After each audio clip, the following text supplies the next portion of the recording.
Radio Sucesos 101.7 FM presenta su noticiero Sucesos con Milton Pérez y Verónica Larrea. Un periodismo libre para una democracia plena. Los hechos y las opiniones de los sucesos que marcan nuestro tiempo.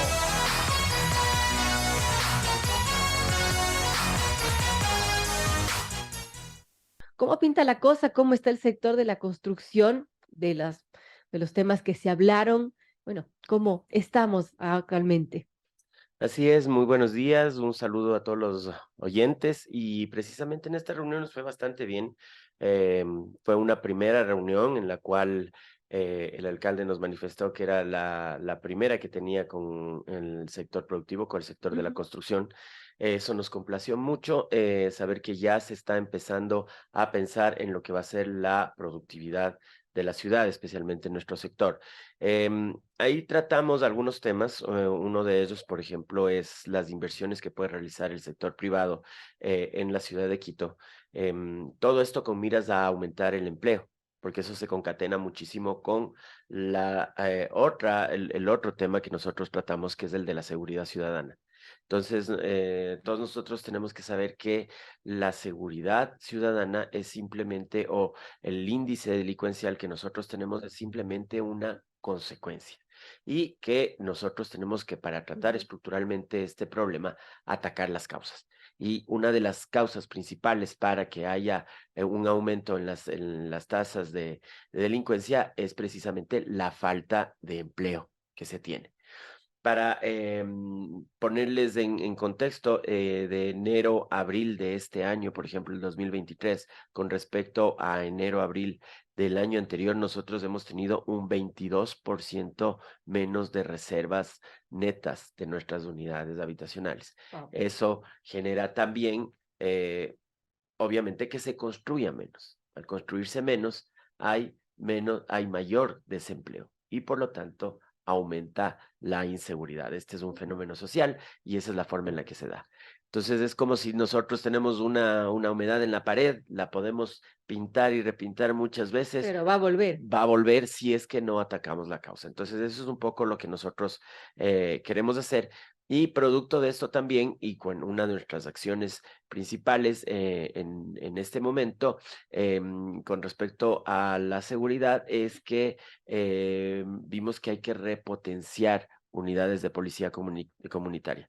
Actualmente hemos ya iniciado con constructores positivos una repotenciación de estas unidades sin que esto le vaya a costar un solo centavo ni a la ciudadanía, ni a la alcaldía, ni al Ministerio del Interior, ni a la Policía Eso es un Nacional. apoyo netamente de constructores positivos como sector privado para la ciudadanía, para la comunidad. Así es, lo que nosotros estamos haciendo en este momento. Ya tenemos a cargo 15 UPCs, 14 en la provincia de Pichincha, 1 en la provincia del Guayas, 13 dentro del Distrito Metropolitano de Quito. Hemos coordinado esto tanto con alcaldía como con Policía Ujú. Nacional, y lo que vamos a hacer es remodelar estas UPCs, primero ponerlas operativas. Algunas sabemos que van a entrar muchos miembros policiales más y necesitan estas UPCs porque desde ahí es el lugar donde ellos pernoctan y desde ahí es donde realizan todas sus actividades.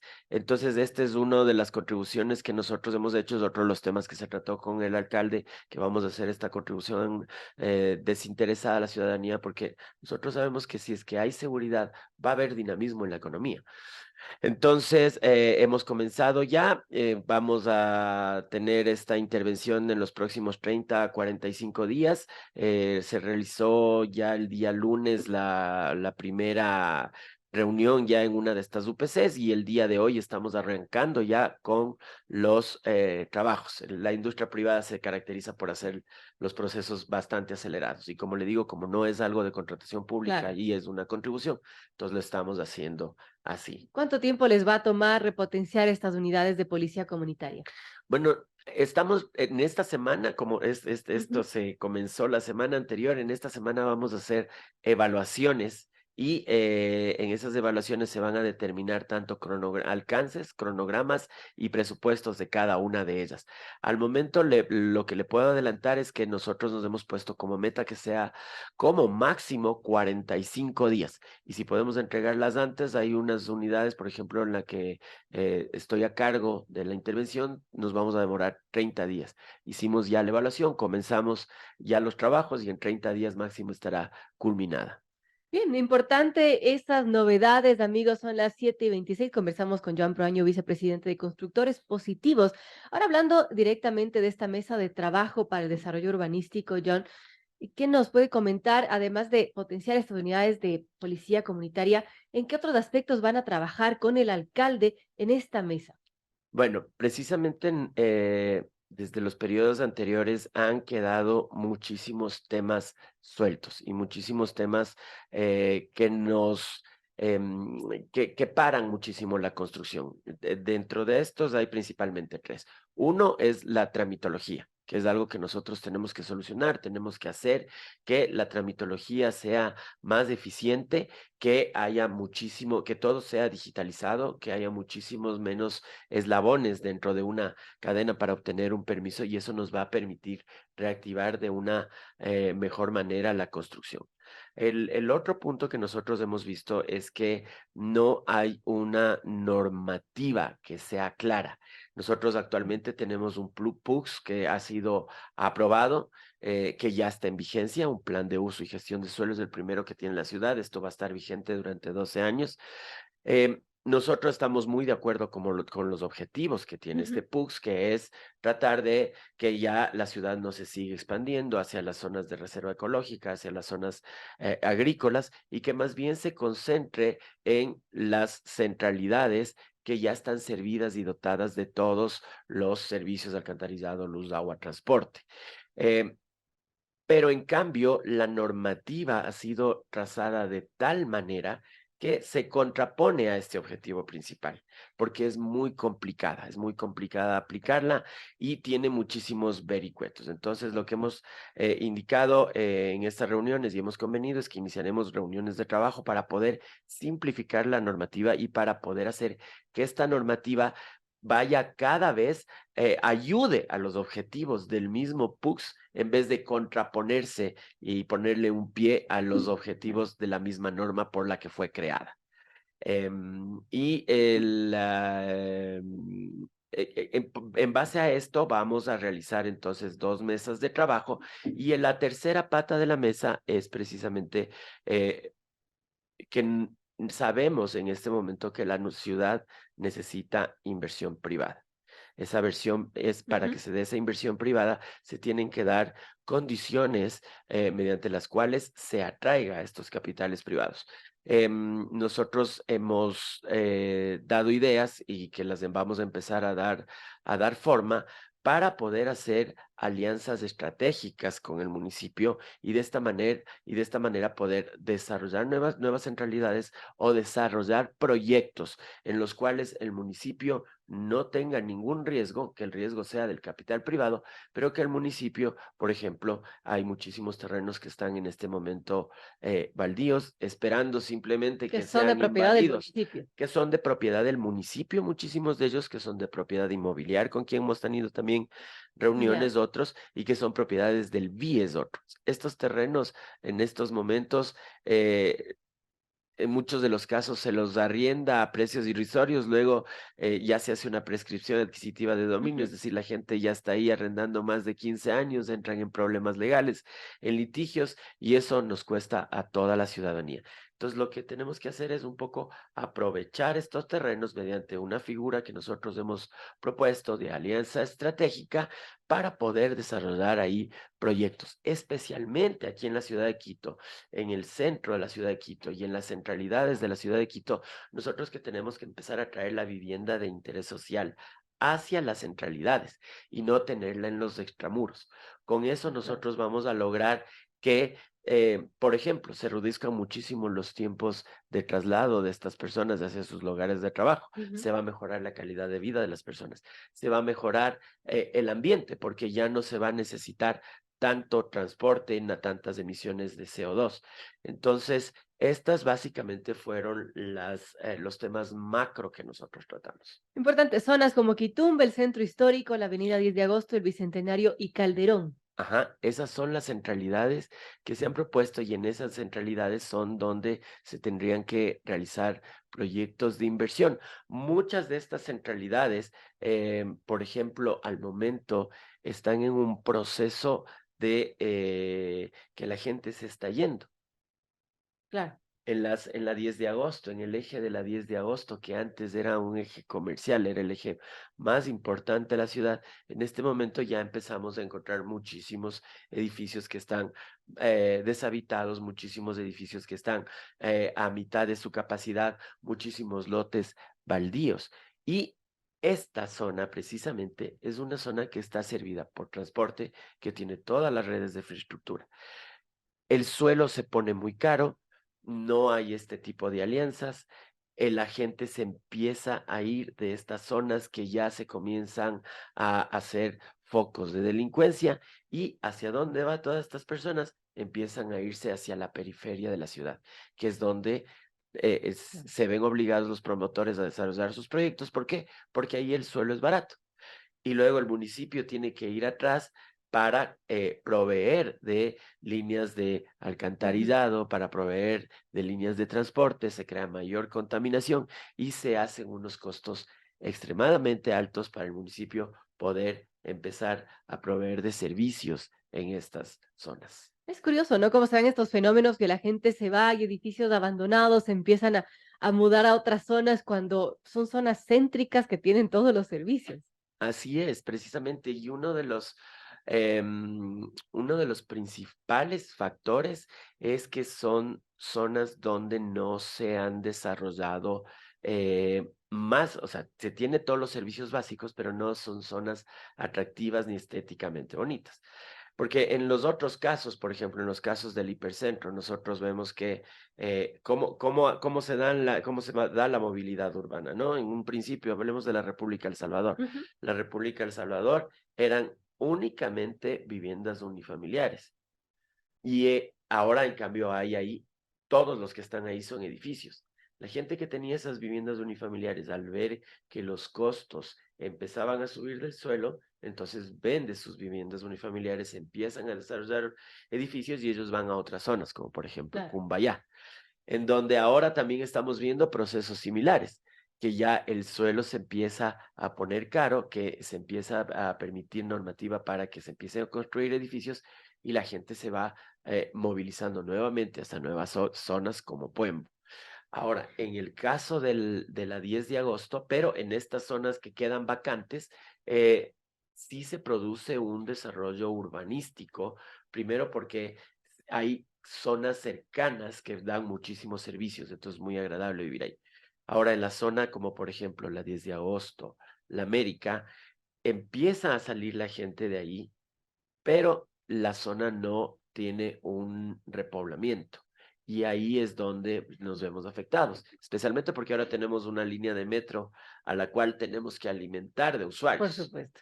Bueno, qué interesante, amigos. Son las 7:34. Conversamos con Joan Proaño, vicepresidente de Constructores Positivos. Hablamos de temas del desarrollo urbanístico, también de esta mesa de trabajo que han acordado con el alcalde de la ciudad, Pavel Muñoz, y todas las perspectivas que tiene el sector de la construcción. Ahora, Joan, obviamente han sido momentos complejos en el país, en el Ecuador, incluso en el mundo. ¿Y cómo va hacer para reactivar este sector de la construcción con todos los problemas económicos que existen, no solamente, como mencionaba, en la ciudad, sino en el país y en el mundo que se está afrontando? Bueno, nosotros en primer lugar hemos salido ya de una pandemia prácticamente, y nosotros aprendimos muchísimo en ella. pero lastimosamente hasta el momento no se llega a los niveles prepandemia. Es decir, si bien es cierto, nos hemos ido recuperando paulatinamente, pero no hemos llegado ni siquiera a los niveles prepandemia. Peor aún, tener un crecimiento o un crecimiento sostenido en nuestro sector. Es por eso que nosotros sí en este momento hacemos un llamado a todos los candidatos. Veo que ahora ya vas a comenzar a, A conversar a con conversar todos. con todos. Y claro, todos los candidatos a lo que están abocados es a seguridad, seguridad, seguridad, porque eso venda. Y sí, nosotros sabemos que por ahí debemos partir, pero esto no puede irse solamente a la parte de seguridad, sino que tiene Claro. que ser un plan integral.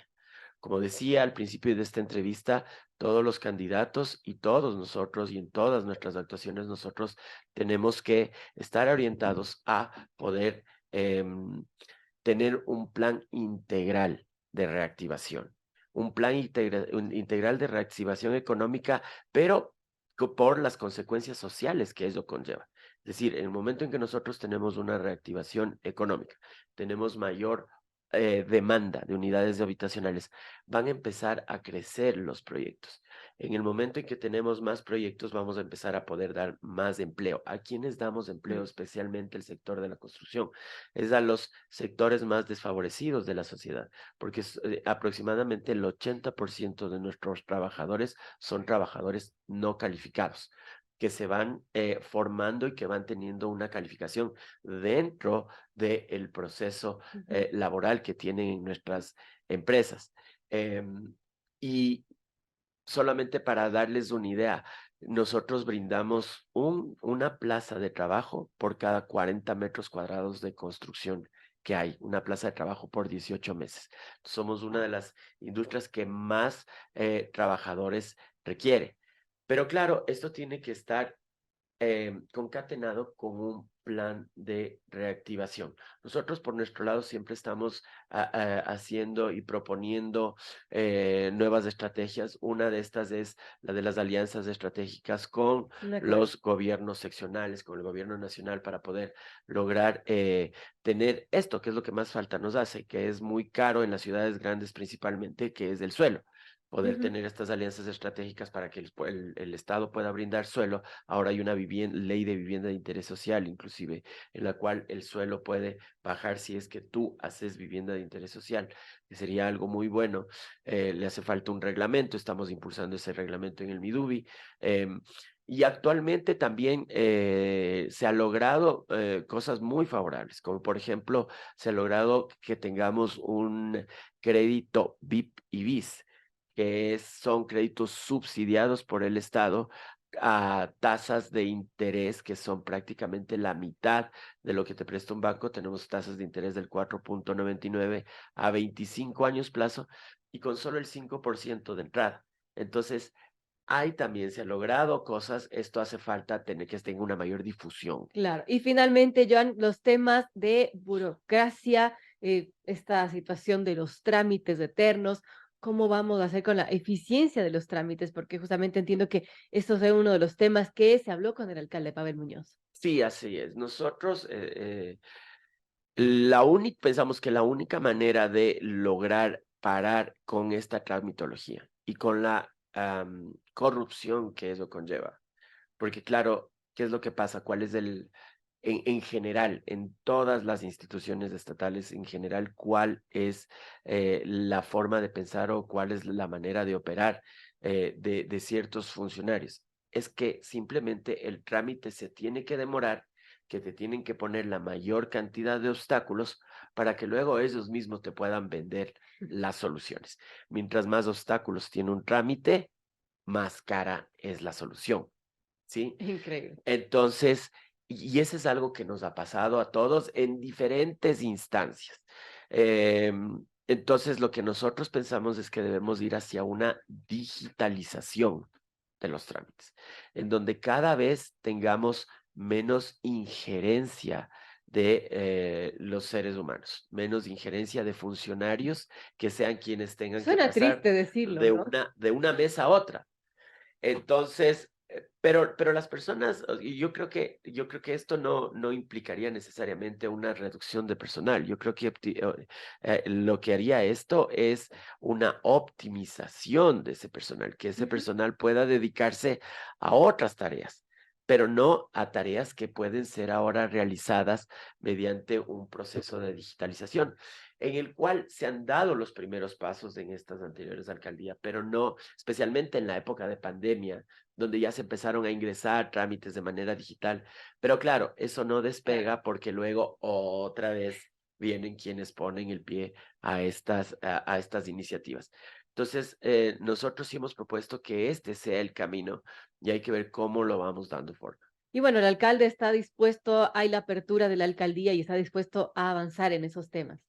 Sí, en eso debemos decirlo, fuimos recibidos de muy buena manera. Hay la apertura para